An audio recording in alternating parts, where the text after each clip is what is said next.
Hi everyone. Yeah, I'm a little late, but I'm gonna get the match video. I'm gonna do the what if tomorrow. I think I'm actually just gonna bump Friday's who would win up until Saturday when I get home. Just so even though I got time right now, I am feeling very beat and just exhausted right now.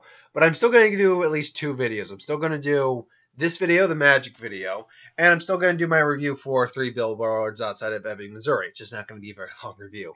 Um, so without, but we're not here to talk about that right now. Sorry, I've been having some indigestion lately, which might account for how I feel at the moment. Not the greatest, not terrible, but not great. Just kind of I feel icky.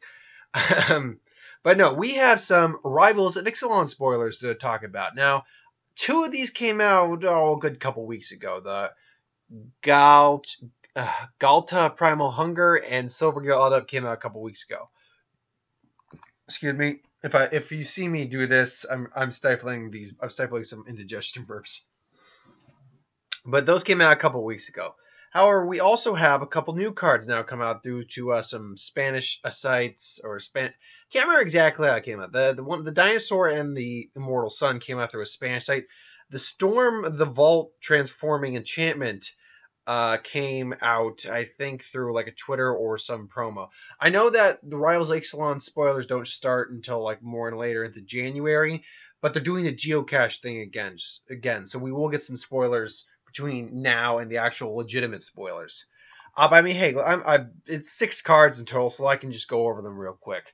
I'm just going to go down the list. The Silver Gill Adab is actually, from what I understand, a reprint. I don't remember where it's a reprint from. I want to say it's like the Lorwyn Eventide Shadowmoor block, but I can't be certain on that. Don't quote me on that. But Silvergill Adept is a 2/1 Merfolk Wizard for 1 blue and 1 of any color. Uncommon Merfolk Wizard, as I said. Additional costs to cast it. Reveal a Merfolk card from your hand or pay 3 of any color. When it enters the battlefield, you can draw a card. So I can see why it's uncommon. You can play it for 2 mana, just reveal another Merfolk card from your hand, you'll get to draw a card. That being said, late game, you could also just pay the 3 and draw a card. But that means you're pretty much paying 5 mana at that point for a 2/1 that draws you a card. You use it with the Merfolk, part of its ability, definitely. So there's that. Now, we got 2 dinosaurs, and they are both elder dinosaurs, and that's kind of rad. Not only is it rad, but one of them is also black, which pretty much says now we're going to have not just a cycle of elder dinosaurs, but a cycle of elder dinosaurs in every color. Dinosaurs were, if you remember from the last Ixalan, or first Ixalan, were Naya colors, white, red, and green, respectively. That's where they stood out. Now, that being said, Mark Rosebar also actually said that they originally were going to be in blue as well, but just never showed up. But no, we have them in black. We have the green one. We're going to see 3 more, a white, blue, and red one. And we'll see what those guys look like. But for right now, we have, oh god, the names. Tetsamok, Primal Death. 2 black, 4 of any color for a 6/6 legendary creature, elder dinosaur, rare. That's another thing I want to point out real quick. These cards are rare. You can't tell me we still won't get another mythic dinosaur. Or God, please give me the mythic Quetzalcoatl flying serpent creature, green-blue. I wanted that. I want that card just to say I have it and put it in Snake deck and say, screw you, I play Quetzalcoatl. That's his name. It is now. Anyway, honestly, we have Quattles in the plane. They've said that's shown on Favor of the Winds. So I would almost be surprised if we did not see something in the set. Anyway, black elder dinosaur 6/6 for 2 black, 4 of any color, a legendary creature. Death Touch. Now, you may pay a swamp. Reveal this card from I'm not going to pronounce his name again. Reveal this card from your hand and put a prey counter on target creature. Activates ability only during your turn. But it doesn't say as a sorcery instant, so you can activate it pretty much anytime you want during your turn. When this creature enters the battlefield, destroy each creature your opponent controls with a prey counter on it.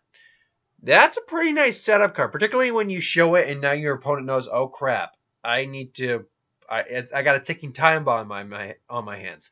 Now, if they have a blue card in their hand, they can just hold on that counter spell and counter the creature. But still, this is a really solid. I mean, even on its own, a 6/6 for 6, 2 or different colors with Death Touch. That's a pretty solid card overall. This guy though, this dude, this guy, Cohutta Primal Hunger. Now this is actually the art you will see on like most sites right now is actually like promotional art for like it's a promo card art. But that said, it is 12 mana for a 12/12 trample elder dinosaur, 2 green, 10 of any color. However, Gehalta's Primal Hunger's costs X less to cast, or X is the total amount of power among creatures you control.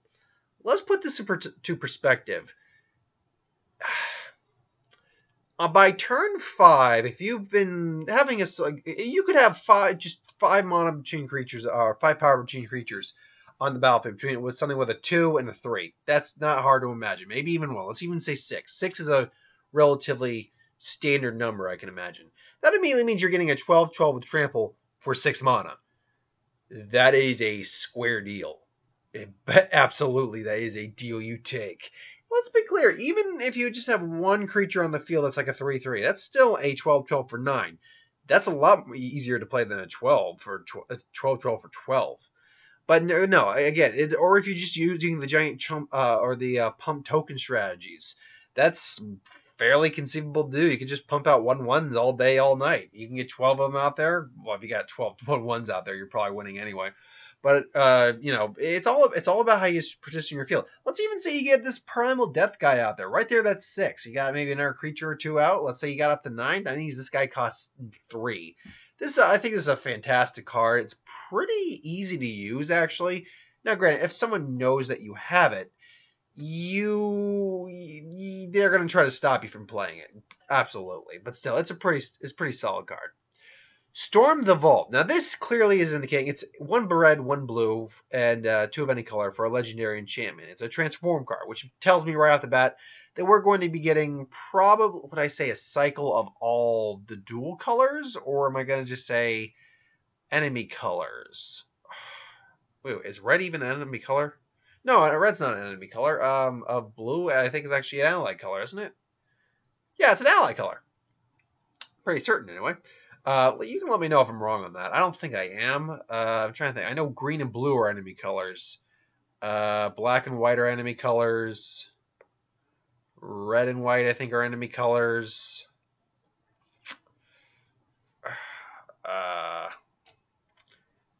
Black, white, green, blue. Red and red, white. I think red. Maybe it is. I can't remember. Let me know about that. I'm drawing a little blank on that, honestly. But anyway, it is whenever one or more creatures you control deal combat damage to a player, create a colorless treasure artifact token. Basically, create a treasure token. At the beginning of your upkeep, if you control 5 or more artifacts, transform Storm the Vault. Transform it into Vault of Catalakan, which is like part of this golden setting. Add 1 mana of any mana color. Add 1 mana of any color to your mana pool, or tap and add 1 blue to your tap and add 1 mana of any color, or tap and add 1 blue mana to your mana pool for each artifact you control. Now, this thing is actually sneakily good because, be very clear, this has nothing to. That's first ability doesn't matter for this card at all. It's nice.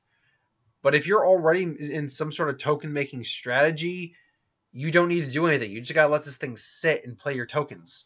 Like hell, freaking 4 Memnites and a treasure token. There you go. You're good. And then you get free range of artifacts, or you get any mana you want. So it's a pretty solid card. Love the artwork too, because you're watching a pirate pretty much fight a gold colossus, which is pretty awesome. Last but not least, the Immortal Sun, the thing that everyone is after in this set. The thing that what a lot of people are believing is the Sphinx Planeswalker, Azor, who is like the Pariah or Parion or Puron, basically the creator of the Azorius Guild, who they believe he might be on the plane, and is the guy who basically created this. The Immortal Sun is a mythic, rare, legendary artifact that costs 6 of any color. Players can't activate loyalty abilities of Planeswalkers. Right off the bat, that is not good for anyone playing Planeswalkers, including yourself. At the beginning of your draw step, draw an additional card. free card advantage. Spells you cast 1 less to cast.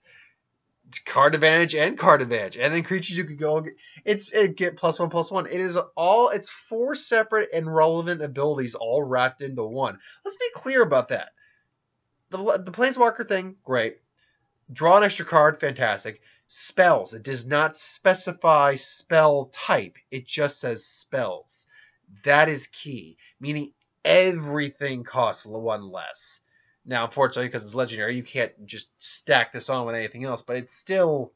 I can see decks that I'm using this in. Hands down, I can see decks I'm using this in. Honestly, any deck can use this card because it's all its abilities are completely 100% relevant to whatever deck you are using. No, there is no question. It's like, I'm running a deck with no creatures. Fine. Don't use the creature. You don't get the +1/+1. You're still causing your opponent's Planeswalkers not to activate, getting extra card every turn, and all your spells cost 1 less. Well, I'm running a creature-heavy one, and I don't run any. It doesn't matter. All your creature spells cost 1 less. They get +1/+1. Well, I run a lot of Planeswalkers. Well, then you don't play this card then. That's the only deck I can see this thing being a very big problem for any player who wants to use it is the Super Friends deck. That's not going to work. So yeah, don't play this with a Super Friends deck because it's going to screw you over. But no, I mean, it's 6 card. Technically, it's only 5 cards because I'm looking at one of the transformed versions, actually. I like all these cards, honestly. All these cards are really solid. Granted, we're going to get like some of the crappy cards later on, like the commons and stuff that aren't good. But no, overall, I like it. I like what I'm seeing out of this set. I really liked Ixalan to begin with. I like the world. I like the artwork. I like the cards. I like dinosaurs. Pirates are fun. Vampires are kind of cool. Merfolks I'll enjoy. So I like this world overall. I hope that the story actually doesn't end with these 2 blocks, and then we might see more down the line. But we'll wait and see. Anyway, thanks for watching. Hope you enjoyed. Like, comment, share, subscribe. I'll see you next time. And just to recap, I'll have What If sometime over the weekend. Probably Sunday I'll get the What If out because I got work over the weekend. But Sunday is just a short day for me. The Who Would Wins. I'll have both have today's and tomorrow's out tomorrow. Dragon Ball Super. I watched the spoilers about which universe is going. I'm not going to spoil it for anyone who doesn't want to be spoiled, but it's going to be a pretty cool episode regardless. I'm looking forward to it. Box office on Sunday. The Who Would Win on Sunday. I've got a bunch of things to do. The week of Who Would Wins is always a bit taxing on me just to keep up the pace, but I tried my best. Anyway, thanks for watching. I hope you enjoyed. I'll see you later for 3 billboards outside Ebbing, Missouri. Later, folks.